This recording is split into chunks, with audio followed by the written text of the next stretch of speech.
You're now listening to the Something Good Podcast Network. Please press any key to continue.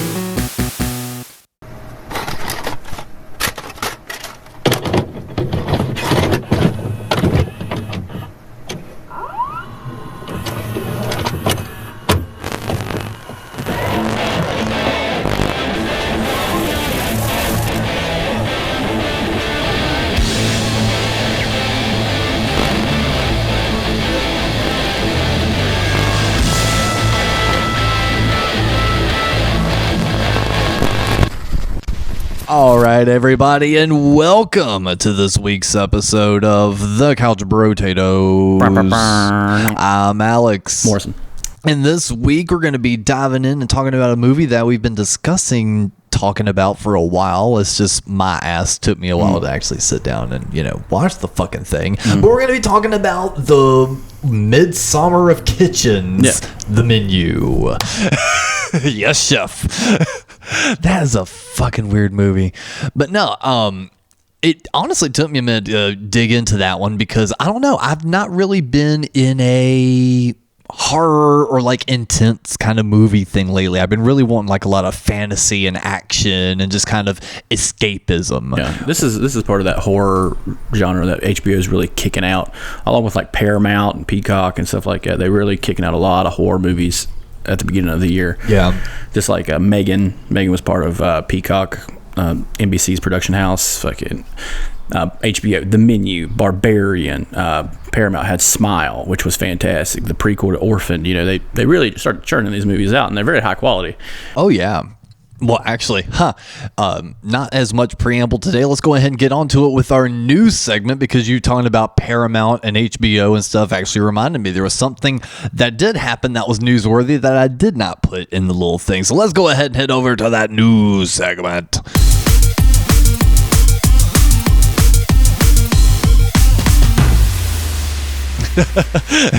Chris is so used to hearing it now. Now he's doing the little finger beats for the little like fucked up rave we have heading into this segment. It was meant to just be a placeholder, but like by the second episode when I was putting it in, I was like, I kind of like it. It's just kind of frantic and just like, ha ha. Yeah. But Paramount Plus and HBO are suing South Park Studios. Really? Yes. I think more specifically, Paramount is suing HBO and South Park at the same time. I think Paramount is the one that's primarily pushing at this. So, remember when we were talking about our Streaming Wars episode and how it was clearly a mirror for all these different large conglomerate companies trying to create their own streaming service? Yeah. Well, of course, South Park has to get very meta with it, and they included a bunch of jokes that very much alluded to their situation and all this, and that they're creating so much content for all these streaming channels. Well, apparently some of those jokes were a little bit more real than we expected. So, last season, we only got 6 episodes. Paramount is extremely upset because apparently, and this may come out in court documents if it winds up going that far, but South Park were signed on to 30-episode seasons like they've been doing in the past.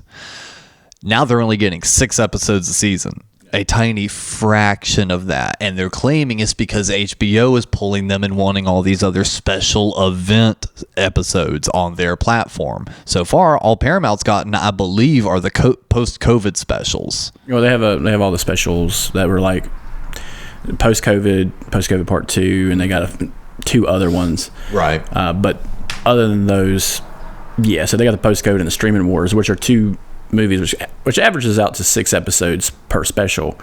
So they got what they paid for. Yeah, but they're trying to say that those special things shouldn't be included as a season. Yeah. That as single episodic things are labeled seasons, and that's where their whole kickback is going. So it's going to be kind of interesting because we didn't bother covering it because it wound up not being real, but South Park kind of poked a little fun at the royal family and Meghan Markle and everything else. And it was rumored on the internet for maybe about 2 days that they were going to be suing, but it wound up not being true. So that's why we didn't cover it. But now South Park, this is actually a real lawsuit that the South Park studio guys are going through. And I do find it kind of interesting that at the end of the day, they're not being sued for anything they said. Mm-hmm. They're being sued for just not giving enough content. I think that'll come out to a head in like a court case. It's just like, well, what do you consider content? And it's like, Fox made 2 South Park movies, or two Family Guy movies, which are just episodes that are just non-commercial free. So Paramount, when it all got announced, I remember saying, hey, they're going to do 10 movies. That's cool. And the same thing about fucking shows. Yeah. So they're going to have to go do some time traveling to figure that out. Which is kind of funny with that last episode we saw, where it was just like, oh, we're threatening a big corporation. Shut the fuck up. We are not threatening a big corporation. Yeah, and I don't know. It is, we're of course, so it has been confirmed that this season of South Park, again, is only going to be 6 episodes. That's fine. And we've only gotten 3 so far already. So our shorty season review of South Park will be coming up here soon. But quick thoughts on the season. So far, I'm enjoying it. Yeah. I feel like the last episode was a little weaker compared to the other 2. The first 2, home run knocks out of the park in my book. This last one, the Japanese toilets, it was still funny. But so far, my least favorite of the 3. So we'll see how the back 3 are. I liked how it tied in at the very end. Yeah, that was good. But you know what? I have a pretty interesting thought about the ending that we'll discuss in a couple weeks when we do the episode. So no, that was really fun. And a little piece of news that we didn't get to cover a while back, but they seem to be kind of pushing the narrative of it again, because this actually came out, I believe, back in... Actually, no. It looks like a lot of people got advanced copies. That's what it was. Either way, the new Metroid Prime Remastered is out on Nintendo Switch. I was just seeing a lot of dates for February in here. It looks like just a lot of places got advanced copies. But yeah, as of this week, that game is finally back out on the Nintendo Switch, the popular GameCube game. Yeah, that was probably like one of the top 5 greatest GameCube games ever to come out. Yeah, I was going to say, I believe that was in your top 5 or like our favorite games list when we were running that down. If I was just doing GameCube, it'd probably be number 2. Really? Yeah, it's that good. Were you going to pick this one up? Probably later, but like right now, no, because I'm still waiting for Tears of the Kingdom, and Breath of the Wild still got great replay value. Yeah, well, looking at it right now, Target and GameStop, they're both selling it for $39.99, so they're not hitting it with their usual $60 fuck you price tag. And they're also offering like the icons and stuff like that for free right now. Yes, so if you're all into your Switch and use it on a daily basis and like updating your icons, and you're a big Metroid fan, you can now change your icon pack to some of the very popular Metroid pieces. It looks like they've got 8 different graphics, and they're putting them out in different waves as well. That seems to be Nintendo's favorite thing now, is they'll slowly trickle things out through different waves. It's like they'll announce like, 20 new things are coming to X game. Here's the first 5. Yeah. It's like, bitch, just give it to me. Well, it's got like PlayStation when they announced the remake of Final Fantasy VII, and there was all this push. Well, what about the original, the first 3, which Final Fantasy 3 is big on Super Nintendo, and they're just like, no, we're just going to leave that one alone. And it's just like, but it's Final Fantasy, and it introduced everyone to the series on the Super Nintendo and in America, because it's really hard to find English versions of Final Fantasy 1 and 2, but like Final Fantasy 3 is just like, oh no, we're just going to leave that one behind. And it's like, you bastards. So no, I don't know. I could never get too much into the Metroid games. I played a couple of the side scrollers for NES, Super Nintendo, and they were fun. Honestly, they were just kind of hard. They are hard. They kind of kept that honesty when they made the other games. Yeah. So like the last one they made was Dread, and that was for the Switch. It's very short, but it went back to side scrolling stuff like that. I love Metroid Prime so much because it is a first person shooter, but also it changed the way you saw the worlds in which you were going around. So like, imagine Mario as a first person or something like that. You know, Right. like when they went from side scroller in Mario to 3D. Yeah. So it was an achievement for what they had, and I loved it. The gameplay alone was fantastic. Yeah. The music, they did that same thing the guys from Breath of the Wild did, where it was just like an ambience, and then it would slowly rev up, but you couldn't tell until after you battled. Just like, damn, that was fucking tough. And it's just like, yeah, the music really keeps you calm throughout the game. Right. And like the way it looked back in, it was fantastic. You know, it's like those old games, just like, man, they can't do no better than this. And it's just like Last of Us 2. Yeah, and this is getting the remastered treatment. It's not just a strict port over from the GameCube. So, you know, refined textures, cleaned up graphics. And when we were seeing the trailer, just watching some YouTube this morning, you were like, yeah, I know some changes, but it's not drastically different. No. The only changes I noticed really was probably the HUD and the heads-up display and maybe some texture stuff. But it's like... Yeah. The gameplay is still going to be the same. You know, it's still going to be... It might make me break down and buy the fucking GameCube Joy-Cons. Oh, God. But, like... Or just get a fucking USB GameCube controller. I was going to say, you can get on Amazon and easily grab... I've got one of these. It's an adapter that pairs up wirelessly to your Switch. And on one port, there's the universal slot that they used for like the Wii, the Wii U, and the mini consoles. That port, you can plug that in on one side, and then on the other side, you have a port for your GameCube controller. So you can just plug it straight into that wireless remote. It connects to your thing, and then bada bing, bada boom, you got a new remote. But I'm kind of curious as what it would be like with the new Switch controller, because it's got an extra, bumper. And the GameCube controller, because remember, they only had left and right and Z. Yeah. And it's just like, the fucking PlayStation's got two bumpers. So fucking Jesus Christ. How many times did you ever use both of those bumpers all the time? What, in the games? Yeah. All the time, because I use first-person shooters. Yeah. No, I don't play those games. That's fine. You suck, but okay. Whatever. Speaking of sucking, since this is the only kind of show I've got right now to talk about recent news and pop culture-y shit, you know what? Sometimes when you're being a couch potato, all you want to listen to is music. So let's talk a little shit on this. Kiss was on Howard Stern the past week. Yeah, they were. And well, actually, the main reason I even wanted to bring it up, up, the band was on the show. Yes. Everything else is just icing on the cake. The main reason I wanted to bring it up, though, so on the network here, we had a Kiss theme show called No Time to Turn, and us being Charlotte boys, when Russ, Cap, and I would run down, specific eras and albums, we would always make mention and make note of anything that happened in the Charlotte area, because that's just what we know. Other podcasts do their area, we do Charlotte. And unfortunately, in the mid-'70s, on their way to a Kiss show, there was a fan that was struck by a car and was killed on site on their way to the show. And that happened after they recorded the song Detroit Rock City, in which paints the same narrative. That's the exact narrative of the song, and it wound up happening in real life in Charlotte, North Carolina. And the band has never really discussed that. They've never really brought it up. That's kind of it's honestly kind of a deep cut Kiss fact. That's not something well broadcasted.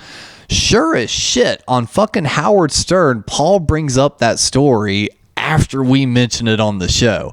Now, I'm not saying he heard our show. I'm just saying that's a hell of a fucking coincidence. It's out in the ether, man. I know, and that's just the fucking weird thing. It's like our Game Boy thing for Switch. Dude, exactly. But at the same time, it's like, I am under no disillusion that anyone from that camp listened to our show. There's no way. Looking at the numbers, there's no way. But never know. It's so fucking weird that we bring up that tiny weird minutia fact, and then all of a sudden, a few months later to a year later, Paul's fucking talking about on Howard Stern. Yeah. See, I remember seeing what it is like. I grew up with a guy. His uncle was the biggest Kiss fan I had ever met. Yeah. Fucking every album. Then he had the back copies. Like he had another copy. He had the four members with each of their faces on each album. Yep, solo albums. All right. He had 3 of them that were signed by the individuals. Nice. He couldn't get Peter Criss's signature. But he said he would tell us about Kiss. He gave me a Destroyer t-shirt. He was a big fucking Kiss fan. Yeah. And he had told me a story about someone who died on the way to Charlotte. And I remember, like, I grew up hearing that story. And I just assumed that's what the fucking song was about the guy from Charlotte who died. Yeah. But, you know, it's even weirder that it's like they wrote the song and then that's just what happened. But it's also kind of a thing. If you're going to write a song about fans and one of your, it's a fictional song to begin with about a fan dying to get to a show. And that's happened before. Yeah. Just for general rock bands or bands in general. Like, people have died trying to get to shows. And I'm just like, I can imagine, like, the hindsight on that, hearing that. And because at first they're probably just sitting here going, yeah, we're going to write a really cool rock and roll song. We're working with Bob Ezrin. Yeah. He's a storytelling kind of song producer. He's worked with Alice Cooper and all these guys. You know, we need to write a narrative for this song. We're badass, cool rock and rollers. I can absolutely see that being where they're coming from. I'm trying to remember the song. I think it was either Foreigner or Bad Company that wrote it. But they had wrote a ballad about a guy who gets up in the music business and dies, and it mirrored the life of a musician from Pink Floyd. And everybody was like, was that song about Pink Floyd? They're like, no, he was still alive, like, when we did the song. Like, what the fuck? But it's such a kind of a weird aspect. If you're making a song, there are going to be real life connotations eventually. If it's a realistic story.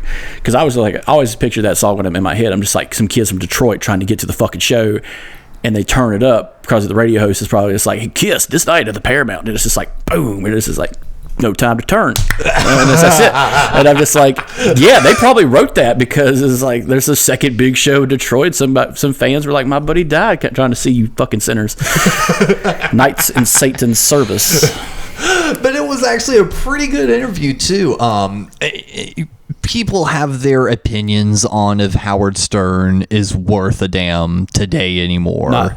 So the great thing about Howard Stern was he's kind of like an icon when it comes to, you know, going against the FCC and stuff like that about free speech. Now it is just a radio show, and it's kind of hard. I mean, you talked about it in length of how aggravating it would be to work next to that goddamn studio. It really would, because this motherfucker's bringing in Metallica, Kiss, and the thing is, they're not just coming in and talking; they're full on performing. Yeah, all these bands that come in, to no one.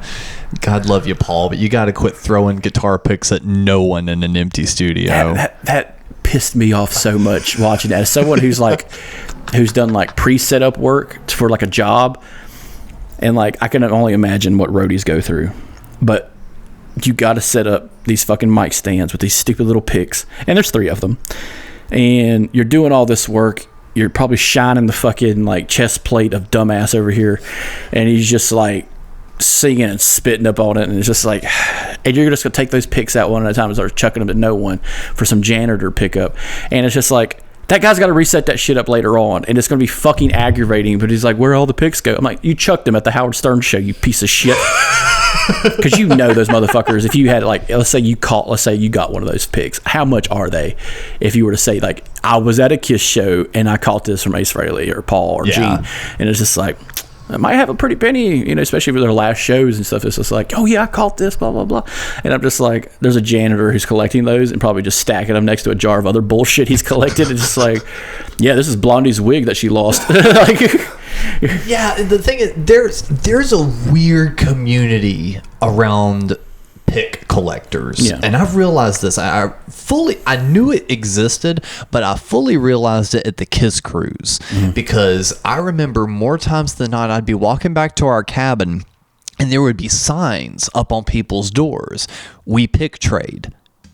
And that's all they do. These people will grab up as many picks as they can at these shows, and then as soon as they meet up with other fans, it's like trading cards. They pick trade. That way everyone has one of each and everything else.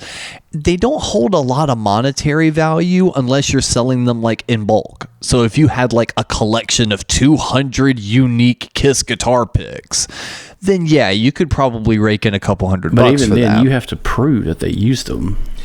The use, or like, so that's the interesting aspect. The use of the pick does raise the value, but it does not determine the want of the design. So for instance, if you're going into used territory, the time you start bringing in money is like the classic 70s and 80s guitar picks, because there are nerds that will go back and figure out, okay, well, if it's this exact print where the logo is offset by 2 millimeters, this came from this set, and that means it was from this year.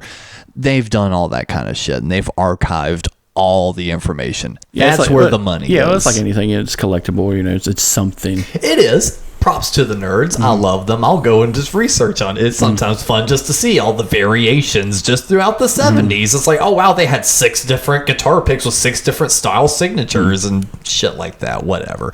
See, yeah, that's when used and played kind of comes into effect. The guitar picks now, they are literally like a dime a dozen at this point. Yeah. They're kind of disposable. They're like a trading card at this point. You can buy a rare current Kiss guitar pick for like $10.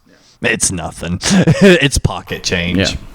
So yeah, it was still a fun interview though. It was pretty interesting seeing the guys kind of talk about stuff they usually don't talk about, and at least in the Kiss community, it was noteworthy because ever since the reunion tour, Paul Stanley has very much had his hand on the band. Like, everything that's happened has been very much his direction.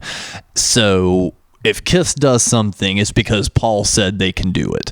Paul has had a stick up his ass with Howard Stern's name on it since the mid-90s. He has outwardly disliked Howard. So for the fact that the band was on there, and he even gave props to Howard, like kind of in his backhanded Paul Stanley way, he goes, right at the very end, Howard's thanking them for coming in, this, that, and the other. You know, I've always appreciated you guys. I've gotten to interview you guys throughout the years, but I hadn't had you in my studio in a long time, blah, blah, blah, blah. And Paul goes, well, you know what, Howard, I'm proud of you. I'm really proud of you to see how far you've come as, a radio host and this, that, and the other. You've done really well. I like what you're doing here. So it's like he was giving him genuine compliments, but it was still that backhanded thing of I'm proud of you. It's just like, damn. It's kind of weird because Howard Stern had hit his prime back in like the early 2000s when he started doing even more outrageous shit. Yeah, once he got on XM. Yeah, so which FCC aside, he's allowed to, because you're paying for it. If you're paying for it, you can do whatever the fuck you want on that goddamn show. If you don't like it, you can just stop paying for it. It's not like AM and FMs where you have to be very careful. But like, even those, like, I'm not really interested in those kind of stuff unless it's like he's interviewing a band that doesn't exist anymore. Like, I'm not saying get Roger Waters on there or something, like, because that motherfucker's an anti-Semite. But like, it's like get somebody like David Gilmour or somebody like that, or let's say Joe Walsh or somebody from the Eagles. Hey guys, tell us a story about what it was like playing for the Eagles. Or it's honestly interesting when you get someone like Paul McCartney on. Yeah, what's it like being the last Beatle? Because Ringo's not real. Ringo's dead. That's the next CCC. Yeah, the next CCC. Ringo is the worst drummer in the band. But like, it's funny because when you see stuff like that, it's a radio show. Granted, it's posted on YouTube. You can live stream it or stream it or go to the website and watch it live. But it's a fucking radio show. It's just like, okay, he's talking to the members of KISS, and then they start playing a live version of Detroit Rock City or whatever the fuck. And it's just like, I don't care. I can literally just listen to the rest of the radio on another station and hear maybe one or two of their fucking songs. Maybe. We'll see, but you're probably not as much interested in like band interviews. I am. It's just like, I don't care about hearing them play on the radio station live. It doesn't. See, that to me is like the extra icing on the cake, because it's like they would usually on a radio show be like, all right, we'll be back with more from KISS, first next up is Deuce, and they just hit the album track. Well, I don't mind that. Well, see, but now it's, all right, well, one of the 3 songs you picked today was Detroit Rock City. Well, why? And then they talk about that for a minute. He's like, all right, we'll play it. And then they play it, and he's like, dudes, that was awesome. That was really cool. So tell me about your next song. So I kind of see that as it. But as somebody who watches like live bands a lot, and stuff like that. Yeah. Seeing them play to no one is goddamn infuriating. They're okay, full. well, you were talking about radio show. Okay, you're just hearing it now at this point. So you're not seeing Paul flicking guitar picks to no one and like pointing at like the wall. But also on top of that, it's like I know it's not them.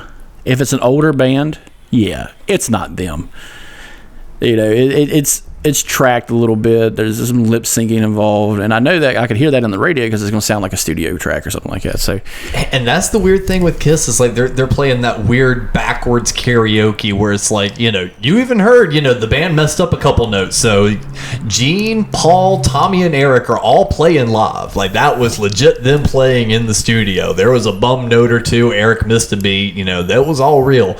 But they're playing to a click track in their ear, and that click track is synced up to a Paul Stanley vocal that Paul is going over. And the problem is the Howard Stern mixing crew kind of outed them a little bit because specifically in Detroit Rock City, when Paul is actually speaking into his microphone, it sounds like this.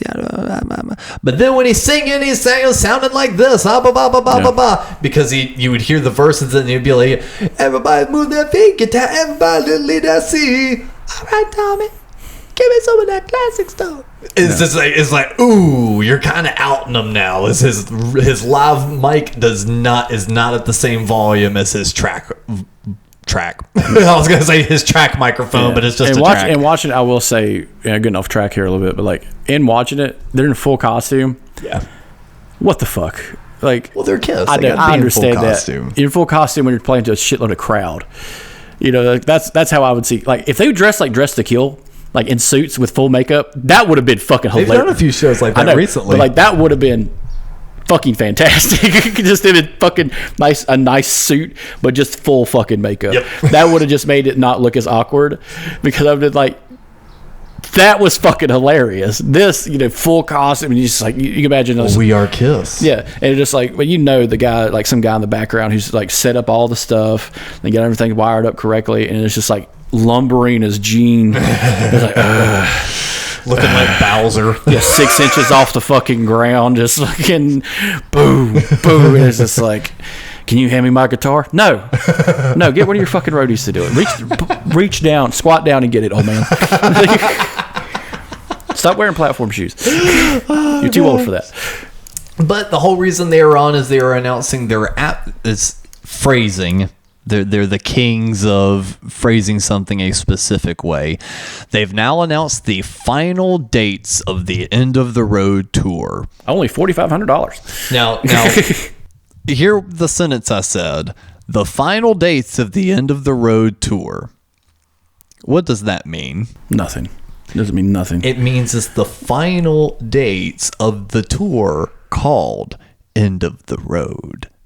It's not their final shows. It's not their final performances. Everywhere it says the final shows of the End of the Road tour. And people are losing their fucking shit over it. Yes. Now, granted, Russ and I hung out the other night. We were doing some artwork stuff, and we both agreed how much of idiots we were being because, you know, we saw the dates. 2 nights at Madison Square Garden. I believe the exact words were, Chris, look at me. Look at how much of a fucking idiot I am. Yes. Look at me. This is what an idiot looks like. Because Russ and I are sitting here trying to like figure out the money logistics of going to New York and seeing Kiss for one night at Madison Square Garden and how much that would cost, which would easily crack between $3,000 to $5,000, all said and done. And we're sitting here genuinely trying to map it out and see how we could make it work. And then eventually we're just like, we are idiots. We're trying to figure out how to give the second-rate bullshit version of a band $5,000. What the fuck is wrong with us? And of course we're not going, but it's like at the same time, if they are to be believed, which I do not believe them, but if they are to be believed, 50 years going all around the world to end right back where they started, at the venue that Paul Stanley, when he was a taxi cab driver, would be dropping people off to see Hendrix, the Beatles, whoever, Elvis, and be like, man, one day I want to play that place. And 50 years later, ending off their career with a 2-night stand at that spot. Well, it's better than most could ask for. Fuck. I know. It's like, it's genuinely poetic. And I think because there's a certain extra level to it, the hardcore emotional Kiss fans like me and Russ, that it hits us on that, endorphin emotional level. It's like, fuck, to be there for the full circle. That would be something. And I think that may be the reason we are even kind of sitting here going, oh, because you know what? I bet if even they were doing like Central Park or like a big open air thing, it would have been like, oh, wow, that's going to be cool. But because it's Madison Square Garden, the legendary garden, that's just something else, though. Next year at the Super Bowl, Kiss. Yeah, exactly. That's what's going to happen. Russ already called it. There's what they're going to do is they're going to take a couple years off. That way it kind of, lingers in the air some. And then all of a sudden you're going to see a Twitter, Instagram, Facebook post, Kiss playing Download Festival or, some shit like that. That's what's going to happen. Yep. It is what it is. And just as fucking bullshit as all that tour is, this next fucking topic is some bullshit. We're going to go ahead and roll on to our main topic.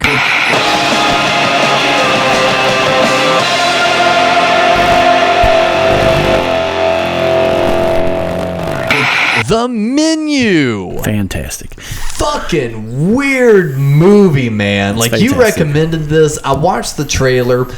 I'll be honest with you. I was expecting some weird cannibal movie. Right. That's what I went into this expecting. I thought they were going to throw a dude on the table and they would just start fucking eating this dude, and it just been like a girl been like, oh wait, this is like a cannibal thing, not my thing. Okay. Yeah, and then shit goes south as they're trying to get out of there, defuse the situation. And it does hide that. It hides it. Like, it's one of the best trailers going in because it hides the true aspect of the movie. Kind of like there's a movie, The Invitation on Netflix. You watch it, you get halfway through, and you're just like, what is this about? Are they going to eat this woman? Like, you literally think they're going to, like, as funny as it is, like, cannibalism is a big topic. Yeah, it's a big topic in horror, and it's just like, oh fuck, they're going to eat this woman, or they're witches or something. But it's not. Totally different, and they make a right turn into another horror aspect, and it's like, bravo, because by the third act, it's great. Menu is just a disillusionment of belief, because three things that happens. It makes fun of people who take food too seriously. It brings out the cult-like status of restaurants of that caliber. The high echelon. Your Michelin stars and stuff like that. And it also brings out how fucking stupid it is for a regular person to see it. Because as someone who's a regular person, if I see a show like Hell's Kitchen and you give me that, I'm going to ask for ranch or ketchup, because I know it would give you a goddamn heart attack if I asked for that. But like, we grew up on simple stuff, and it's just like it portrays that fantastically. And see, and on that note, I know you're like just really digging into it just for the humor on it, but it's like, I feel like we both come from that same point. Earlier today, we had fucking McDonald's, but at the same time, if we were to go out, you wouldn't put like ketchup on a beef Wellington, like a really nice beef Wellington. You would be able to appreciate the craftsmanship and the flavor of like a really nice dish like that. There's a line though, and it's a very fine line between amazing delicacy and pretentious bullshit. Yeah. Well, we did a series review of The Bear. They hit that line perfectly. You have this one guy, it's basically a Philly cheesesteak shop.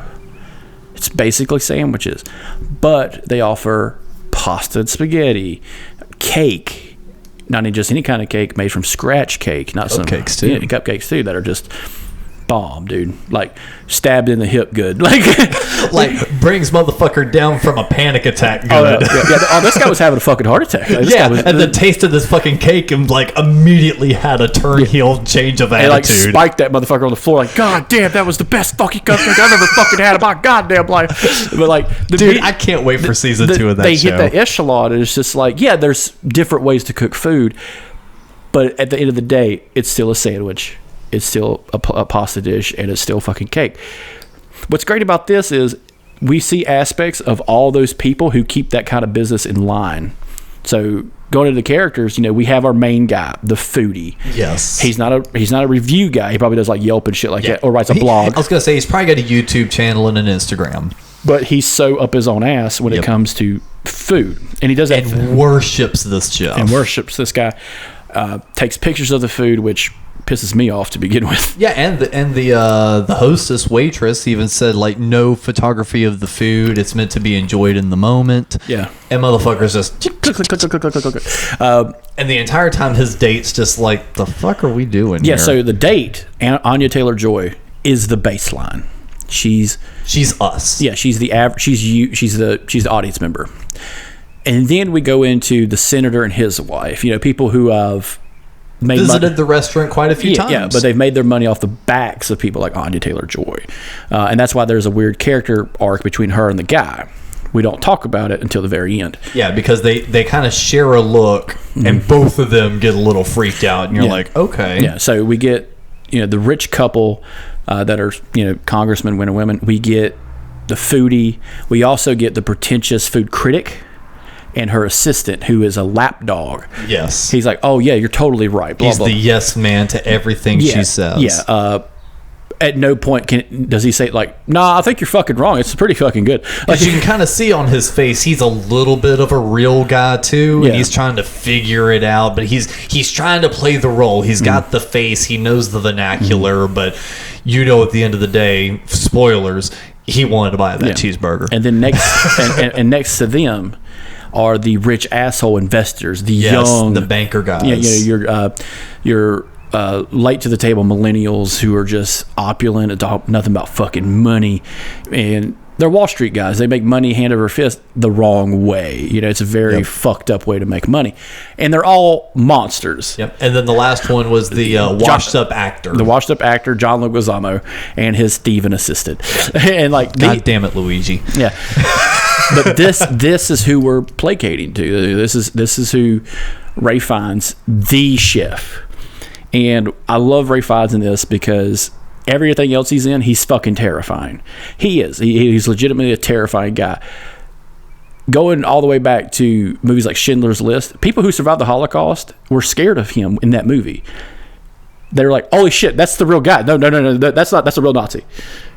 Because he did it so well, because he's a character actor who plays a great villain. If he was a Batman, he'd probably kick the shit out of Batman. Like, it's fucking like that's he needs to be Lex Luthor. Yeah, like he would be great for that. And what's crazy is like you see him in this, and it is a very tight knit group that he's created. Even to the point of how we get to this restaurant is fucking bullshit. Yeah, they're loading themselves up on a fucking boat. Like a little yacht or whatever. Yeah. It's just like we're going out to this island. And as soon as they get on the island and the boat like leaves, I'm just like, oh, this is Hereditary. Like this is run by witches. They're going to start just getting disappeared one by one, and they're going to be served to the rest of the group. Well, see, and as soon as this part was happening, this led me into what I was even initially thinking when I saw the trailer. I'm like, oh shit, this is a cannibal movie. They can't get off the fucking island. Motherfuckers are about to start getting plucked off. Like a Most Dangerous Game type situation. Yeah. And what I really love is the assistant, the chef assistant. Yes. She's a great actress. She's been in quite a few things, and she's hilarious. And she's able to come off kind of funny with her weird, dominant behavior. No. You. And she points at the fucking main chick, and she's like, what is your fucking name? Because we know who's supposed to be on this island. You are not. And the realism of just her character is just like, no, motherfucker, I am coming. He brought me along, and it's just like, great. All right, so they acknowledge that she exists, and now it puts a kink in the machine. And I will say, very good execution on building up the tension and question of who she is. Because at first, we as an audience are just like, okay, she's just along for the ride. But then that was the first moment we were like, oh, wait a minute, she's not supposed to be here? Yeah. And now we're getting like maybe Knives Out vibes of like I forget his name, Benoit, being at the thing, and the guy being like, why are you here? All of a sudden you're getting flavor of that, and you're like, oh shit, why is she here? Kind of a fucked up reason why, but we'll get to that. Yeah, and so they all have connections to this chef in a very, some more ambiguous, but some directly. And going into it, they talk about how he runs his restaurant. Everything on the island is procured and made from the island. So the whole menu is self-sustaining. They raise their goats. They got their smokehouse. They got, their seasons and stuff are grown on the island. And see, talking about what we were saying earlier, that's the cool aspect. Mm-hmm. Like fully self-sustaining restaurant. That's actually pretty fucking cool. What you got? Yeah. And I'm interested. But on the part you're not seeing is there a porthole to hell in the bathroom? Like, you don't talk about that. Yeah. And that's for employees only. Another thing is, so it's an elite group of people who want to be chefs. This is the problem I had with the movie. These people sacrifice their lives to work on this island, and we see their barracks kind of, and that the chef lives in a house on the island, separate, but it's very sparse, so we do see it. So are the barracks, And the food critics, I love them just like talking down about it, and it's a very militaristic way of running a restaurant. The French created this version of how to run a restaurant a long time ago, and it's still used today, which is fucking stupid. It's like, you don't need military aspect to make me a chicken.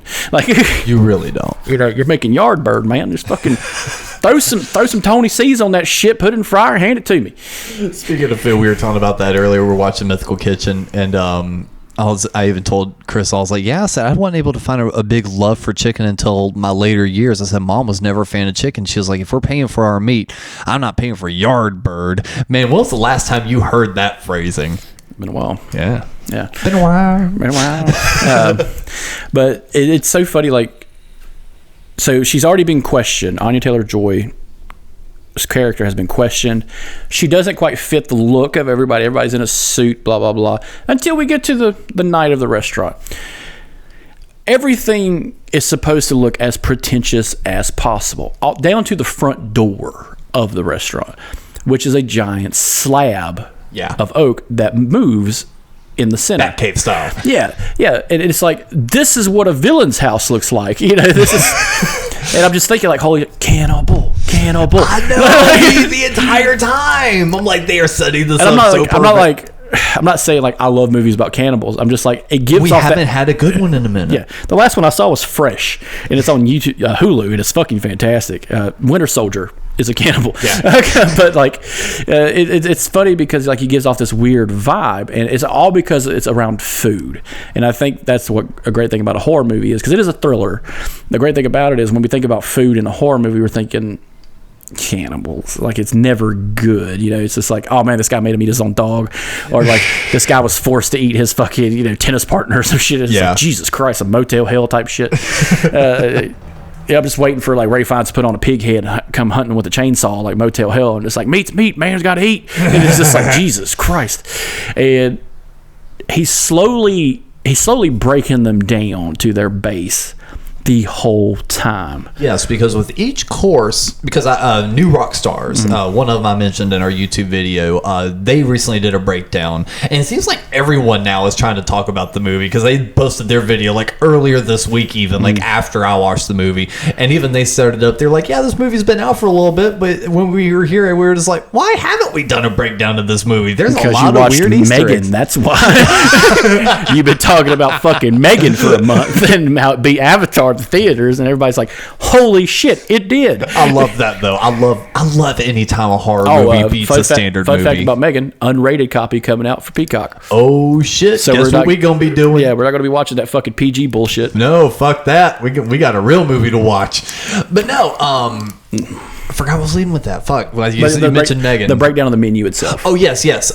So with New Rock Stars, they were saying how like each one was associated with the lore they already set up of the pretentiousness, and how that relates to societal norms and XYZ. So the one I can remember immediately was the breadless bread plate.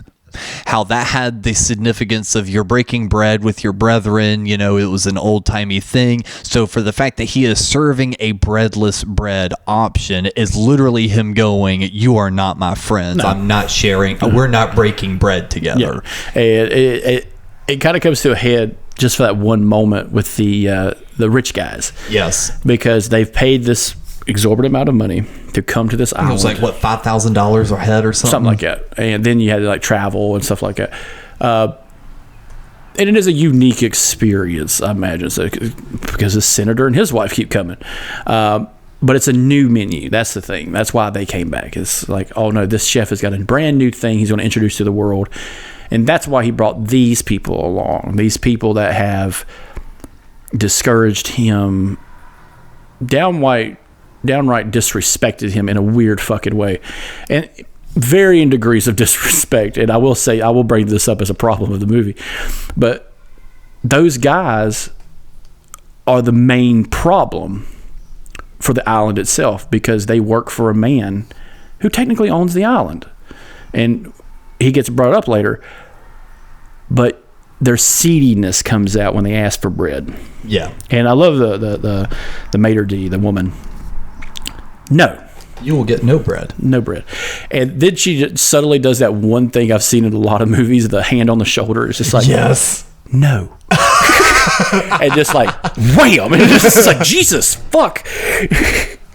And I love the security aspect of it, too. It's just like, oh, no, these guys, you don't leave until you finish your meal. Mm-hmm. And even then, it's just like, you're not finishing your meal. Yeah, you're never going to finish this goddamn meal.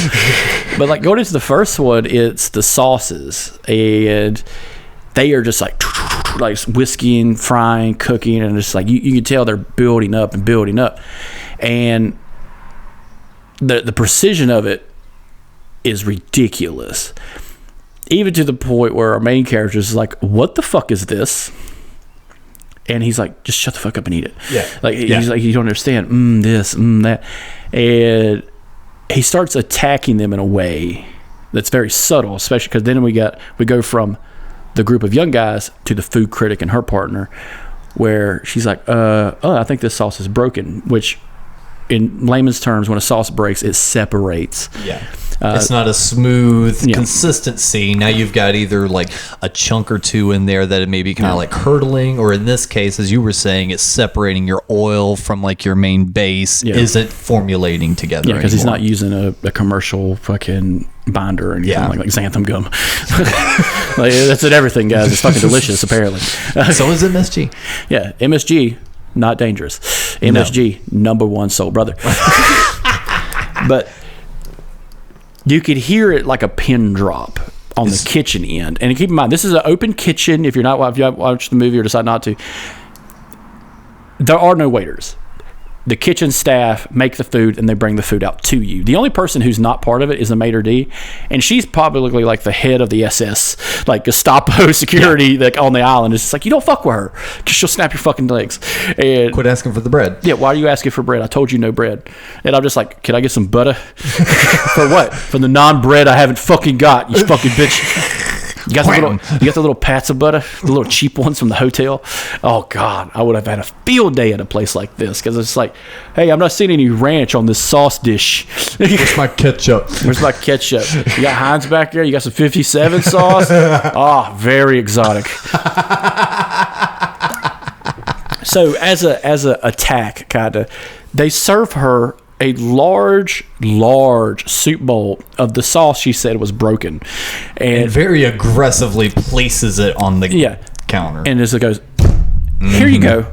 And another thing I want to talk about real quick, they all sit down, they're all just talking with each other, and then out of nowhere, that literally bothered the shit out of me throughout the movie, because I couldn't tell when it was coming. Oh, and it was catching you off guard. Yeah, so the first time you see him walking, thank you everyone for coming. Wham! And then everyone stands at attention. Yes, chef. Yes, chef. You know, it's a military. Okay, that's going to be a problem.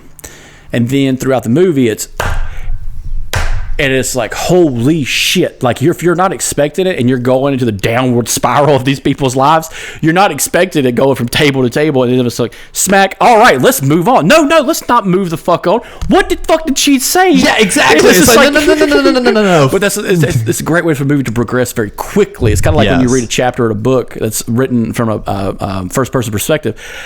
And it's just like, and then I saw him, end of page, chapter 2.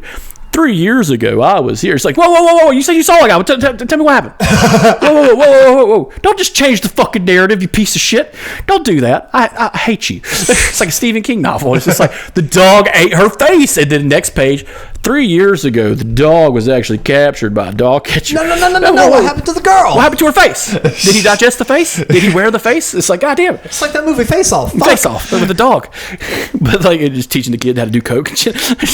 But things are slowly coming to a head. And before we move on to the next dish, something that I actually fell asleep listening to the new Rockstars video, so they may have covered this and I didn't pay attention. The one aspect that they kind of midsommered me on this. So in Midsummer, there was that creepy, deformed kid that they kept kind of lingering on. Yeah, it was to make you feel uncomfortable. That they never really did anything with in the movie. No. They kind of did the same thing here. The chef's mother that was sitting off to the side. I never got a good grasp on the poetic meaning. Now we sound so fucking pretentious, just like this movie, but they're trying to make us think. Her poetic significance at the table. So I wasn't fully following her reasoning. Yeah, so in Midsommar, that character is shown as the dirty aspect of the cult. It's an inbred prophet, no different from what the Greeks did back in the day, or like some yokel Montana cult. You know what I'm saying? That's all it's for. It's kind of like a weird narrative MacGuffin. And she actually has more significance than that. I understand where you're coming from, because she is off to the center, off to the side, just getting shit faced, like just literally just getting shit faced the entire time. And I get it. She's acting very unimpressed with what her son has achieved and everything else. So maybe it's like the visual representation of the constant reminder that no matter how hard he tries, he's not going to achieve the acceptance and love from his mother. But that almost feels kind of too basic. I saw it more as someone who's seen people work in food service, and no matter how far you get, there's always going to be that one relative is just like, oh, you're just making food. Because deep down, food service is a demeaning job societally. It shouldn't be, because you're feeding people, and that's why people take pride in it. And that's why the pride is before the fall when it comes to some of these people. It's just like, at the end of the day, Gordon Ramsay's just making fucking eggs. Like, you know what I'm saying? Like, when we see videos online, it's just like, no, he just made fucking eggs. Well, and that's one of the things and I never really understood it, but since we're talking food, I've grown to appreciate Ramsay a lot more, even with his slight pretentiousness, especially when he's paired up against other people like Joe from MasterChef. So me and my girl, we've been watching a lot of MasterChef, and Joe is one of those pretentious assholes that would have been in this movie. He looks at every dish, micro-analyzes every little thing. Oh, this was in here for 10 seconds too long. It's sticky. You're a failure of, this and the other. Of all of them, I would say probably Gordon Ramsay is probably the least pretentious person. Yeah, exactly. Because it's like, he just has high standards, but he'll even be like, why are you doing this? Give me a real portion. He's like, I just want high quality food. He kind of reminds me of Brennan Lee Mulligan a little bit. He's like, because Brennan Lee Mulligan isn't about quality, he's about weight. Yeah. He's just like, I won't eat somewhere if I know the weight of the food. And it's just like, what did you say? He's like, if I give you money and you give me heavy food. And he's like, what do you mean heavy food? Like bread? He's like, no, weight. Like if it's fucking heavy. And it's just like, oh, he's a buffet man. Like he's just like a sweaty ginger. He's like, I need 40 pounds of fucking food. And like with Ramsay, he just, as I was mentioning, he just requests that high quality standard of his food. That's it. But he, much like a Anthony Bourdain, has no problem sitting here going, well, yes, I like a nice greasy burger, but here's the way I make it. It's really simple, but here's my cooking technique for it. And, but it's like, it's still just ground beef and some cheese. This is the cheese I personally like. Like, I'll just grab this out of the fridge and just eat it. That kind of shit. And it's like, you're seeing the side of like, oh yeah, Ramsay will just go in the fridge and just slice off a hunk of cheese and eat it walking around in the sweatpants. It's like, okay, the motherfucker's not that pretentious. Another part of this is like when you meet the chef, you sat down, you started having a drink. There are rules, and they're very minute rules. Don't take photos of the fucking food, and don't panic. Like that was the big part of it. Don't panic. And be cool, bitch. But after the first course, our main character kind of gets up and is like, I need a fucking cigarette. Because that's the funniest thing about it. It's like, going back to that, is like, when I worked with guys who smoked, they couldn't taste certain things. Because when you smoke or inhale anything, your taste buds are different. And we already were hearing the guy character. Yeah, just running his fucking mouth. Just giving her shit about it, waiting for the boat. He's like, you won't be able to taste it, blah, blah, blah, blah, blah. And she's like, whatever. And she goes to the bathroom. And it reminded me of, like, as soon as that happened, it just reminded me when I was in a restaurant that I worked in. I went and got food. And I would order cheese quesadillas all the time. And we used white cheddar.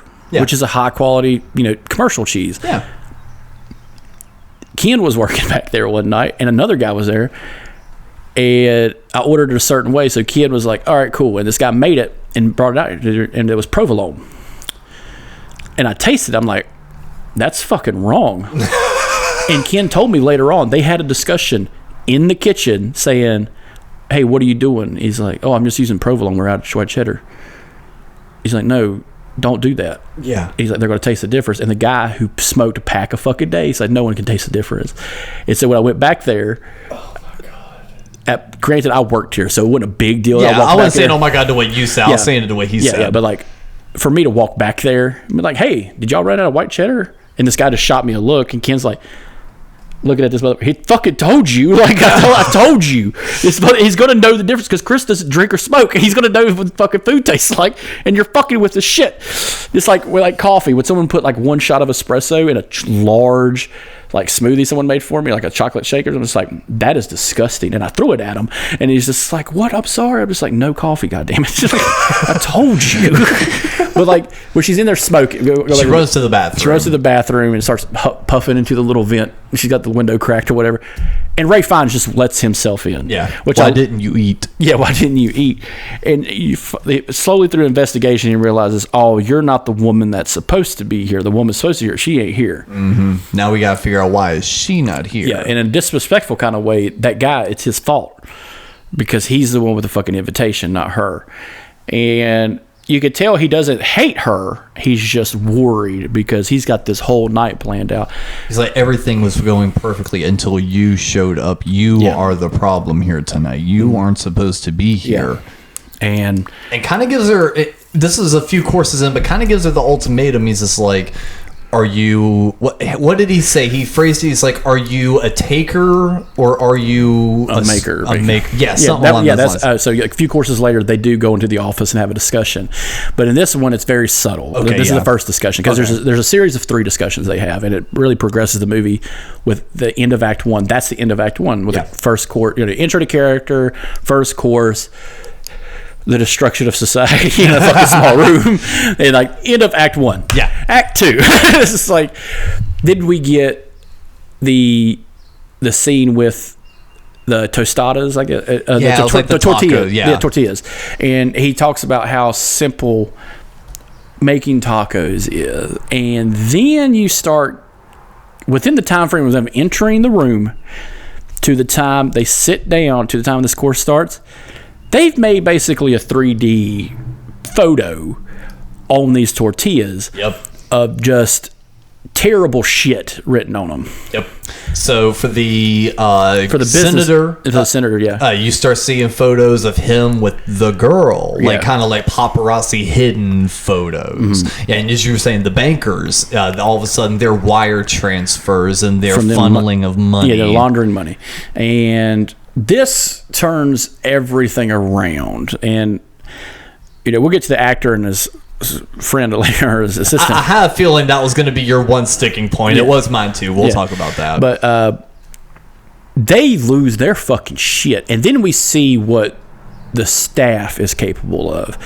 So they start bitching a fit and all this, and he's like, hold on, let me begin the course. And this is where the Asian girl steps in and puts her goddamn hands on one of them and just starts wailing the shit out of him. Yeah. And then you see the other guys, your guard, basically come in, doo, doo, doo, doo, like fucking toy soldiers, and it's just like, holy shit, these motherfuckers are lockstep, ready to rock.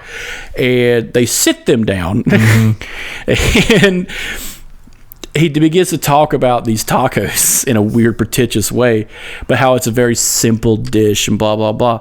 But then it goes into his benefactor, his unicorn donor. And that's when we find out that's their boss. And as a sign of disrespect, this man had put him in an ultimatum. And so he decided to dress him up like an angel and drown him. Which is not subtle at all. And you know, you were talking about Midsommar. It gives that fucking thing of just like, what's going on? And like in Midsommar, it was the two old people at the top of the cliff that jump. And it's just like, hey, what are they doing? I don't know. It's probably some weird religious thing. They're probably going to do that. Why is there a big rock on the bottom? Why is one carrying a giant fucking sledgehammer? And it's just like, I don't know. Then and it's just like, oh, he killed that dude. Like, he slowly lowered him. And that's fuck. And that made it worse a little bit. He just slowly lowered him in the water. He's going to drown slowly. Yeah. He's like, wearing his cement shoes. Yeah, he's wearing his cement shoes, giant angel wings for some fucking. He is an angel investor. And it's just like, he put me in the spot. And those three guys just fucking clam up immediately. And this is where we first see the signs of Stockholm Syndrome. It's the shock and awe part of Stockholm Syndrome. So, there's a lot to it, but one of the first steps of doing it is shocking the shit out of the person mentally and then physically assaulting them and then going back and forth. And this is how you get someone on your side. It plays later on, but like, they are freaking the fuck out, except for the food critic and John Leguizamo's character, because they're just like, this ain't real. Yeah. They're having that cognitive dissonance. It's just like, this ain't real. Critic's like, oh my God, it's a dinner and a show. He's really stepped it up. Yes, and even though you can see the panic on her partner's face, and like, that's fucking real, you stupid bitch. What he's really saying is like, yes. And it's just like, eat your fucking tacos. And it's just like, eat your self-incriminating taco. Oh yeah, and with our main girl and her dude that was there I think at that point, that's when she started realizing that she wasn't supposed to be there, because I think it was a copy of a receipt that had his name and the other girl's name. Yes, so it was the original invitation, or basically the invitation. Yeah. And what the fuck is this? And I love the wife of the senator. She's just like, God damn it, you're cheating again, fuck, son of a bitch. Like, I know, she just did not give a fuck. Wafting the fucking about just wafting a fucking tortilla in your face. It just reminds me of those TikToks where it's like you slap it. Because I want to try that. Like, I think that'd be fucking. I think that'd be fun. Fill your mouth with the water, do the smack. Yeah, just see what happens. I would love to do it Cap, but like, hey, we'll do me and Tyler, because for this week's CCC, we're gonna have Tyler from the Cyberdelics on talking with us. But yeah, so this begins our second like appetizer, basically our second starter, and then going from there, we start getting our little conversations a little bit more amped up, and it's the actor who's also there on disingenuous things, because he said he knew the man. Oh yeah, he's my friend. And we start getting these little tear downs of just like, no, I'm quitting, I'm going off to do something else. He's like, why the fuck are you quitting? I can pay you more. She's like, no, it's not about the money. And we see their kind of relationship kind of break up on a professional level as the same thing's going on at the table across from him, where it's Anya Taylor-Joy. She's just like, what the fuck is happening? Like, what is all this bullshit? Don't worry about it. Just don't worry about it. Shut the fuck up. And he's still taking pictures of the food. At the end, we get even though his tortilla was photos of him taking photos of the food. Yeah. They caught you, motherfucker. Yeah. Like, immediately. And he's just like, whoa, this is so cool. Yeah. It's not. You're going to fucking die. And on our next one, it's the one right before the bad one. The mess. So this one was the shellfish and stuff with the pearls and shit. And he's like, it's a real pearl. And he's like, this was like the most gaudy fucking dish they make, because it's got little smoke coming out of it, like an incense kind of thing. I'm just like, that is fucking ridiculous. And this is when the fucking fight breaks out with the guards and stuff like that. We want to fucking leave. He's like, no, we're going to finish. And then he goes into the whole spiel. Then he starts talking about his mom, talking about how hard it was growing up. And then, you know, a lot of character development happens. And then we get the next one. Jeremy. Oh, Jeremy. Jeremy, tell me about yourself. Tell everyone about yourself. I'm a cuck. Yeah. You want to be me, don't you? Yes. Yes, Daddy. Yeah. But his voice doesn't break. No. He is very monotone. Yes, sir. Yes, chef. And when they laid out the sheet, I was immediate and just like, that's a goddamn body bag. I know, and this is the moment I went, cannibal movie. Cannibal movie. I was like whispering into myself. I was like, here it comes. Yeah. Here it comes. Here it comes. Here it comes. But he was talking about how people, it's kind of like envy, because a lot of people who do the reviews are talking about, oh, it's sins. You know, then this one is envy. And he's like, he doesn't want to work like I worked and all this. And everybody's like, what the fuck is going on? And he's breaking this man down to his base, but this man is also a willing participant. He's already planned this out. This is the job. Because it's a cult. We went from a militaristic, restaurant run the French way to a straight up fucking cult. Yeah. And this is where the movie takes a perfect turn. Quickly, Jeremy pulls out a small handgun and blows his goddamn brains out. And everyone is fucking gone. Like, anyone who's ever seen someone killed in front of them, there's going to be multiple reactions, but theirs was the perfect reaction of just like, oh my God, what did I just fucking see? Granted, they saw a man drown. That could be faked. They can understand that. The three guys, no, that wasn't fucking fake. They saw their boss die. And even the ones that are still feeling like it has to be fake, they're almost kind of like trying to convince themselves. They're like, yes, this is fake, right? This is all show. Yes. This is a show, right? This is a show? Yeah. How did he fake that? This is a show. Yeah. And so with this is kind of plausible deniability of, you saw a man kill himself through coercion and you have to deal with it now. Because none of you tried to stop this. And now eat. Yeah, now eat. And they were also decorating the goddamn mat. Like with sage and shit. Oh, yeah, like we're going to sage. And it's just like, holy fuck, they're going to chop this dude up and do it like a stew. They didn't, which is still like maybe one like little tick off the review. Yeah, it's just like, this drops you down to a 9.5. Because if you had just started to tear it into him, that would have been fucking wow. Oh, yeah. Because it was called The Mess. Yeah. Let's make a mess. And I love the food critic. Her fucking thing is just like, oh, no, that could have been real. Even her fucking assistant is shaking in his like, goddamn seat. No, that was real. No. There's you don't understand. It is part of the show. And she's very cotillion about that. And then he starts breaking off. And this is where the movie kind of takes a turn where he starts pointing out what they are. And he gives off these little speeches one by one. And one was John Leguizamo. Why does he hate John Leguizamo? John Leguizamo had made a movie. And this movie, the poster for this movie was on his tortilla. Yes.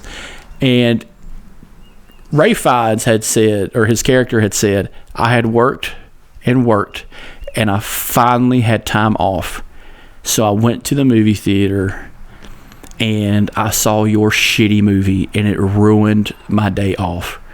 You ruined the one day off I had. And it's just like... And it was connected with like his wife leaving or like some big marital problem too. Like and this was his one escape. Yeah, this is his one thing he needed to get off. And the whole day is ruined because he watched this terrible movie. And all I could think of was like, yep, that's justified. You wasted his time. You deserve every terrible thing that happens to you. So I'm sitting here going like, because I don't remember the exact reasons for all of them. I remember our main character's hook. And basically everyone aside from maybe the main character had a really good tie-in connection to the chef in some way, shape, or form. John Leguizamo's character, I'm sitting here going, I'm like, damn, you just jokered this motherfucker one bad night, and he's just like, I'm going to kill you. And everything else was justified. The banker dude's like, you know, partly ruined his life because he kind of helped keep him on that island. Yeah, they worked for the angel investor who and the senator. Their main crux was they keep coming back and they never remember anything. Yeah, and they don't respect the food he makes. The foodie guy, it's just like you take photo after photo, giving off this insight where you don't cook at all, which is the worst kind of critic. Well, that was the thing too. The food critic. He's like, you know, you complain about my sauce. Why don't you come back and make it? He said that to the foodie. Yeah, he said that to the foodie because why don't you come back and make something? Yeah. Later on, and the food critic problem was it shut down a restaurant he worked at. Yes, that he built time and money into, and off one bad critic. And each of one of these people are awful in their own right. Yeah, and they're solely mentally declining because of stress that he's putting them under. And after the mess, the next course was the run around outside. Yeah. They all go outside for a field trip to the front. It's called the Folly. The Folly. And this is where he basically tells everyone, I had made a pass at one of my sous chefs. 8 years ago. Yeah. I was wrong because I have power over her. And when she denied my advances, I ignored her for the last 8 years. And this is her course. And she stabs him in the groin with like a hairpin. And it's just like, Jesus. And then he looks at all the men and it's just like, go. And one guy just takes the fuck off. I love it. I think it was John Leguizamo's character. I think he's just like, see you, bitch. Yeah, gone. He's fucking gone. And everybody and all the guys are running. The women have a chance to all eat together. And it's very close-knit kind of thing. They have like a flower tea together. Yeah. And I'm just thinking, there's something in the goddamn drink. It's like a hallucinogen or some shit. And I'm pretty sure there probably was something in the drink because our main character doesn't drink the whole time, and because she's fucking done. She just wants to smoke a cigarette and fucking go to the next meal.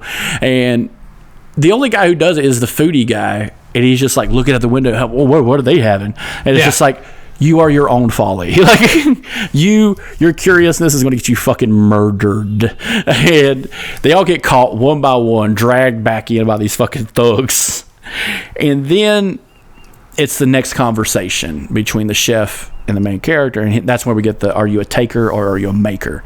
And she doesn't give a fucking definitive answer, and it kind of pisses him off. And while this is happening, everyone's being brought back, everyone's getting their own seats. She actually has that heart-to-heart with that woman of the senator's wife, and she's kind of less like, oh yeah, because when he was also dressing everyone down, he wound up chopping off the finger of the senator. Yes. That happened right before the chase. Yeah. They took a piece. Yeah. And I'm also sitting here going like, throw it in the stew. Put it in with Jeremy. Who gives a fuck? Mix and match. Jeremy's got an extra finger now. Yeah. But when they all come back, there's like everyone's, you could tell physically ragged. They are fucking done. Even the women, they're just like, fuck. Because they're just mentally exhausted, which now they're physically exhausted. And then that conversation happens. Now, this is when they start picking at them again, one by one. The senator's already lost a finger. Jeremy's dead. John Leguizamo took a beating on his way back in. Yeah. And he asks the main character, I need you to do something for me. There is a barrel in the house I need you to bring. Now, he's doing this because her presence alone is fucking up the game. While she goes, she thinks about dipping, like just straight up leaving. Oh, and also another small character thing, when he says to do that, what we kind of determined was like the lieutenant, the maitre d', she immediately gets puffy about that. Yeah, because it's not part of the plan. Well, because he also goes, I told her to bring in this barrel and she forgot. Can you go get this for me? And she's immediately like, I didn't forget. You didn't tell me to get it. Yeah. I didn't forget. And that all of a sudden sends her down a mental path of like, she's always been the good one. And now he's making up lies saying that she forgot. I would never forget something for him. No. He's basically putting her on the spot because he had to change his plan, and you can't change your plans on a place like this. It's a tight ship. Nothing goes wrong. A goat breathes wrong. We're fixing that shit.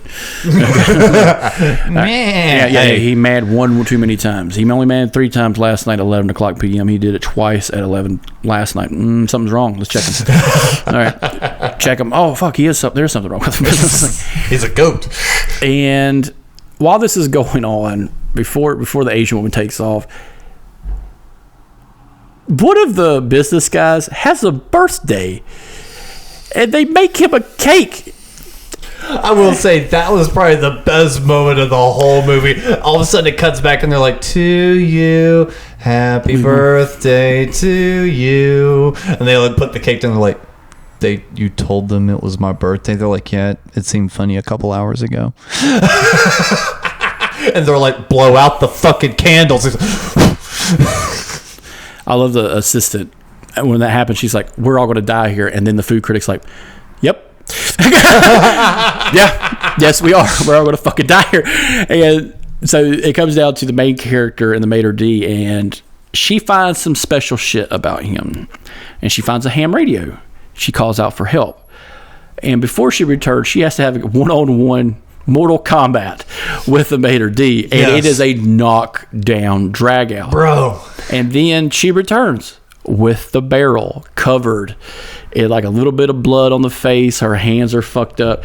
And then something strange happens. This was awesome. This was fantastic.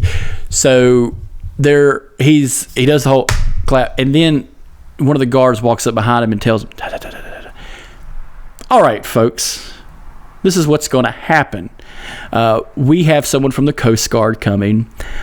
One of you, and he kind of doesn't look at her, has basically yelled red. And so the authorities are coming. Y'all are going to play cool. Yeah, there are 2 ways you can do this. You could all play cool, and we can continue having our lovely night, or I'm going to fucking kill you. Yeah, you say anything, and I burn the whole fucking place down. Yeah. And so everyone's cool. Everyone. Until the guy looks at John Leguizamo. He's like, holy shit, man, you're that guy. And it's just like he starts fanbroing. And Ray Fiennes is just solely just stoic, like a statue, just standing there, just, You're interrupting my evening. Yeah. It is just like, I know it's weird. Can I get an autograph? And John goes like, of course you can. Can I get a pen and paper? And he writes it down, and on the back of it's like, fucking help us. We're hostages. He gets it. Thank you so much. Love the movie. Chef, have a great night, guys. Everyone be safe. And he gets through the door, sees the warning, sees the fucking message, turns around. And this is the reason I loved it. The way it was shot and the way it was presented. It did that slow-mo thing. If he like opens it up, sees the thing where it's like, help us, he turns around, and now all of a sudden everyone kind of has a slightly more desperate look on their face, and he starts noticing the dirt and the grime and the fear and the sweat and everything else that's going on. And you're sitting here going, oh fuck, here it comes, and then I'm just fucking with you. yeah. Oh my god. Yeah, because what did he do? He goes something like, all right, he like pulls his gun out and he's immediately like, freeze, Nobody move. And everybody starts getting up, and he's like, I said nobody fucking move. And what kind of throws it off is the guy that's standing next to the chef, this other chef, he immediately moves left from the character. So he's moving right from the screen, and he's coming out of shot. I'm just like, oh, he's walking behind him. He's moving across the room in the guy's blind spot, and he's going to fucking kill this dude in front of them. He's going to kill a Coast Guard in front of all these people. And nope, it's all a ruse. Yep. I'm just fucking with you. Yep. And he's just like, everyone enjoy your evening. And then he turns to him and he goes, thank you, so-and-so. And he takes off his gear and just walks right back into the kitchen. Now Like he was one of the chefs. Yeah. It's a show. Yeah. It's a dinner at a show. And now everyone is there just like bug-eyed, shaking. Just and now, because old girl did this, she's now not part of the makers. She's a taker. Yep. And Ray Fiennes just looks at us and is like, this woman is not one of us. Automatically done. And I'm just like, oh fuck, how are we going to get out of this? Like how the fuck, as we as an audience, going to get the fuck out of this? Yeah. And it progresses a little further until the room kind of gets very tense, and then she has this fucking epiphany. So, before that happens, the foodie gets pointed out. You piece of shit, come up here. You do this, and this, and talk about our food. Would you like to be one of us? And he presents him kind of like a fucking cooking game show with an apron. It's probably Jeremy's apron, but like R.I.P. Jeremy. R.I.P. Jeremy. The best fried fingers in all the island. Yeah, Delicious. and he forces this man to cook on the fly. What do you need, chef? And this guy is like, it's a combination of like, oh my god, I could do this, blah blah blah, to like just sheer panic, and he's sweating like a mother. Fuck. His main ingredients was meat, leeks, butter. That's it. Yeah. I don't remember anything else in that fucking thing. And for this fun thing, when we see the plates and stuff, it's like at the bottom of the screen is the menu item, what's in it, and a brief description of how lovely it is. Then it gets to this guy. Meat and lox, buttered meat and lox. The bullshit so-and-so created. Yeah, the bullshit Matt created. He takes a bite of it and immediately, fucking out the gate, is like, that is awful. Yeah. And I'm just like, immediately. And like, he just disappears. That's what's fucked up about the movie that kind of doesn't answer anything. What happened to him? Because he fucking takes off out the back. Yeah. And did they kill him in the back? I have to assume he died in the back. Like he killed himself. Like, but they don't see it. So it's probably like a deleted scene. But I'm just like, yeah, he's disappeared because now she's all alone by the table. So, and right as before all that was leading in, when they were kind of pointing him out again, this is when it comes through that he's like, you weren't supposed to bring this woman. Who were you supposed to bring? And he's just like, it was so-and-so. We broke up. He's like, right. In order to have a table here, you have to have a guest. Why did you pick her, knowing the outcome of this evening? And that's when it kind of comes out that the foodie knew that he would die after this meal, even showing how far this guy was willing to go. He was willing to sign up another woman to die just so he can have the experience. And then that's when she turns heel on him. She's like, fuck you, motherfucker. And she's like going across the table trying to whoop ass. And security had to step in. They're like, no. And get it toward That's for Jeremy only. And get in right before the dessert round. Oh, yeah. So everyone has slowly kind of accepted their fucked up fate. And while this is going on, she has the epiphany. And she herself. And that brings the whole movie to a stop. Because they look at the chef, and because they stopped. They heard the clap and they stopped because they're conditioned to do so. And they're looking at him like, can she do that? Like, I don't think she's allowed to fucking do that. And out the gate, immediately, she's like, I don't like your food. What do you not like about it? She's like, it's pretentious. It's bullshit. Because he was in rage. He was in rage moment. She did that, and she's like, I don't like your food. And all of a sudden, his service came out. His need to provide pleasure and a good quality performance. His job is to feed people, and she points that out. I'm not full. I'm hungry. And you even see it on his face, like that small, like the gears are turning and changing, and like he's almost getting mentally younger, and he's just like, well, what would satisfy you? Yeah. And so she's kind of breaking his conditioning in a way. And with that, she kind of makes a fact that what you served did not leave me fueled, because that's another aspect of pretentious dining. You're paying all this money and you don't have weight. There's no weight. It's an experience. It's fucking ridiculous. And it's just like, there was I remember on YouTube, a guy did a whole fucking like picture thing of it. They went to a restaurant. It was ran by these pretentious couple that ran it, and they were literally being served nothing, like just bullshit. They served them sliced oranges at one point and said, only you get one slice. Eat your heart out, Firefest. Yes. Like, this was like upper echelon bullshit. And he kept taking photos of the food and like writing like on Facebook, like, part 1 of this disaster. And he's just like, tick, tick, tick, tick. And holy shit. Like, this was like the menu before the menu. It was bad. It doesn't end in cannibalism, but it should have ended in a parking lot beatdown. But she basically says, I would like to order something else, which was out of the fucking order. And because of what she learned from his house, his upbringings, and going in, what would you like? Can I get a cheeseburger? Just, I want a burger. I want a burger. He's like, you want cheese in that? It's not a burger without a cheese on it. And I don't want no avant-garde, deconstructed bullshit, which is something I like about Gordon Ramsay. Is like, do not serve me deconstructed food. I'm going to lose my goddamn shit. Yeah. He's like, fuck this. Give me the real food. Yeah, give me a sandwich if you're going to make me a fucking sandwich, not toast and meat and cheese. Make it the best sandwich you can fucking make.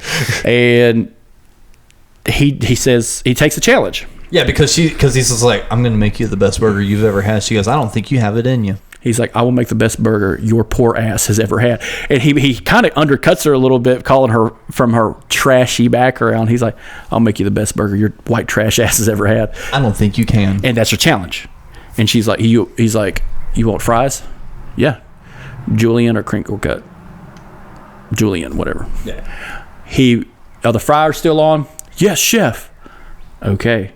And he proceeds to make the food. Something a chef in a Michelin star restaurant doesn't really do. And you've not seen him touch a knife the entire movie. So his job as head chef is to delegate tasks and make sure everyone's doing their job, which on a grand aspect is what a chef does.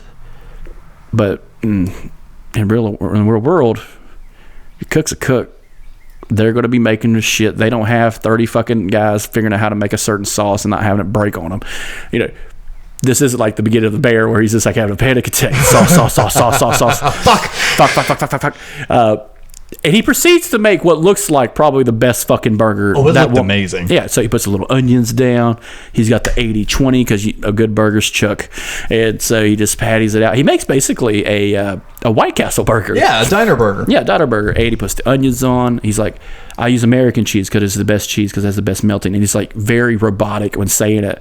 Yeah, and it's like, I loved that aspect because, again, from all the pretentiousness, the pretentious up his ass chef just picked plastic cheese. And it's just like, that moment made me smile because I was just like, yes, he found his little bit of humanity left, at least for a moment. And so he presents this burger, and then the thing comes out, American cheeseburger, 80-20 beef, ground chuck, American cheese, deep fried french fries. The perfect burger. Yeah. And it's a little double patty burger. And this is probably what I hate about like Hollywood magic, is she puts it to her face. It probably takes like a nibble, puts it down, eats a fry, sits there, and she's like, how much do I owe? And like the look on his face is $9.95. Yeah. She pulls out a tenner, puts it like, can I have a to-go box? And she figured out a loophole to his goddamn system. And out of sheer respect, he lets her go. That is the best moment in the whole fucking movie, dude. Because she still has cognitive ability to try to outwit this mother. Everybody else is mentally fucking gone. They are dead to the water. You know, they're just fucking done. And she gets her to-go box. They walk her outside. She gets to the dock, gets on a boat, and fucking leaves. Meanwhile, I thought the movie was going to end there and go credits. Did too. I thought it was just like full fucking credits. I'm like, you bastards, you rat bastards. I fucking hate you. We do get a satisfying conclusion. So he starts breaking them down again, one last time. And they goes, fuck it, it's time for dessert. It's time for dessert. And I love the assistant, the John Leguizamo's assistant. What's wrong with me? He's like, where did you go to college? Brown? College loans? No. You deserve every fucking bit of this. You went to a fucking alumni fucking school and didn't have student loans. Get the fuck out of here with your bullshit. You're a fucking taker. And because she's been robbing John Leguizamo the whole time. And and they're both kind of like, they're giving off their truths to each other. And it's just like, I've been robbing you this whole time. While they're having these little truth moments, the restaurant crew are going from table to table, putting a chocolate helmet, basically, a hat, and a marshmallow vest, and a marshmallow like a throw, over all of them.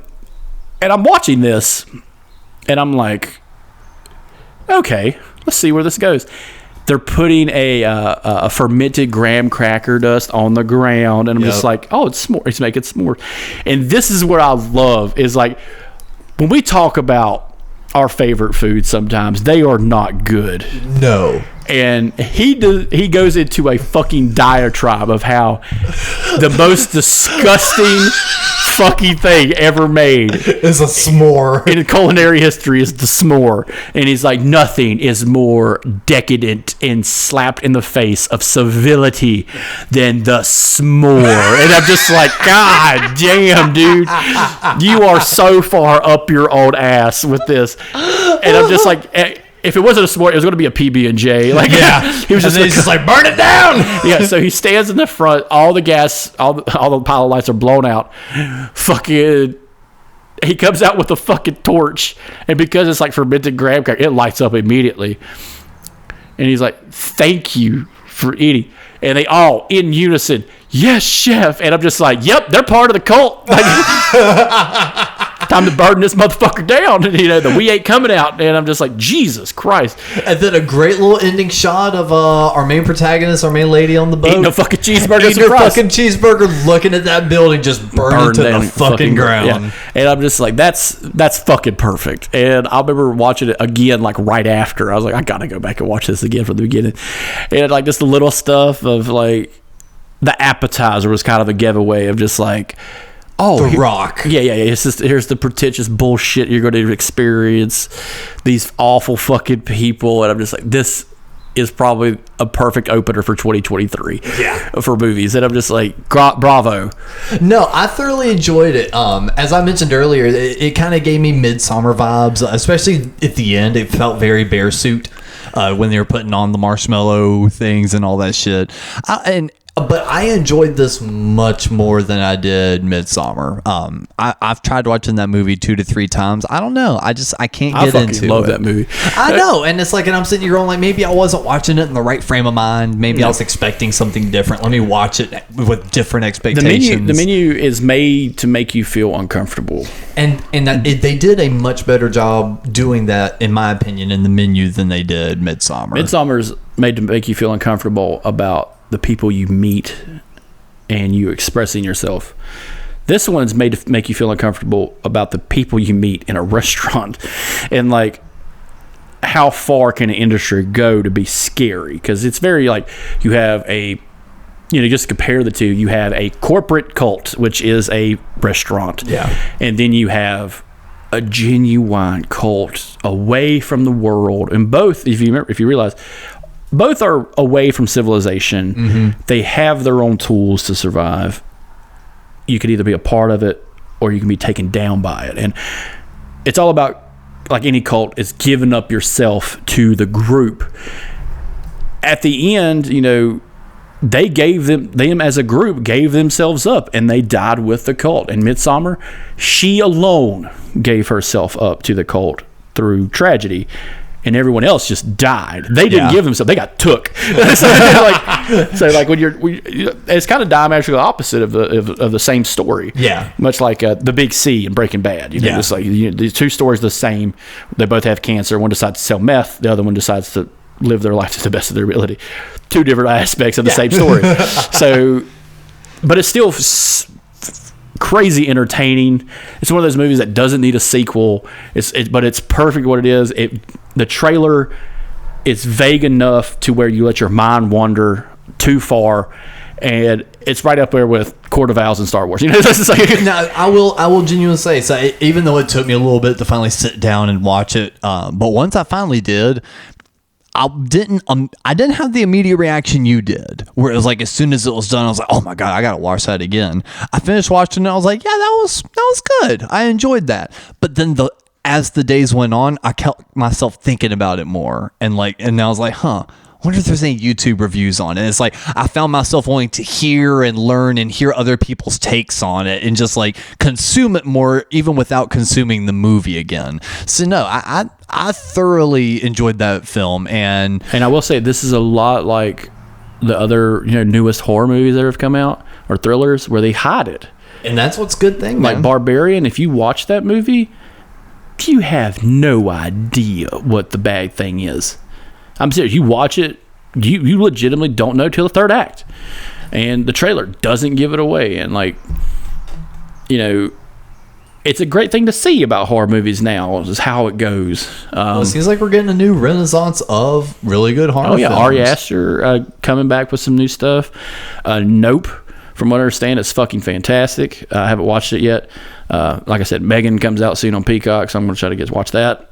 And trust me, we will do an episode on that. That would be really good.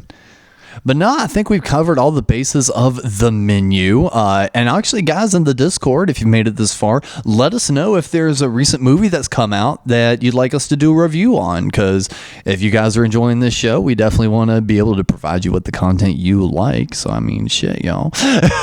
But you can definitely expect us to do an episode on the new South Park season. Mandalorian also kicked back off. So when that finishes off, we'll do a review on it. And I'm pretty sure we'll find some more other food content that we can do, because I just watched a video of Gordon Ramsay making this dude cry, not because he was bad, because he legitimately ate some of the food, walked away from the guy, came back, and was going to hand out aprons to the people that come over, and he gave the guy like all the aprons. He gave them all of them. Wow. And the guy just starts fucking having a panic attack, fucking crying, having this fucking realization, like this spiritual fucking moment, because this guy handed him a fucking apron. And I'm just like, oh God, he's gonna kill so many people. But let us know in the Discord what kind of TV show or movie you'd like us to review. And until next time, I am Alex, and Chris, do you have any sort of final thoughts for us? I would love a deleted scene of firemen coming to put out the fire and seeing all these s'more corpses, and just the firefighter kind of like looking around like left and right and going, that's a goddamn s'more, that's fucking delicious.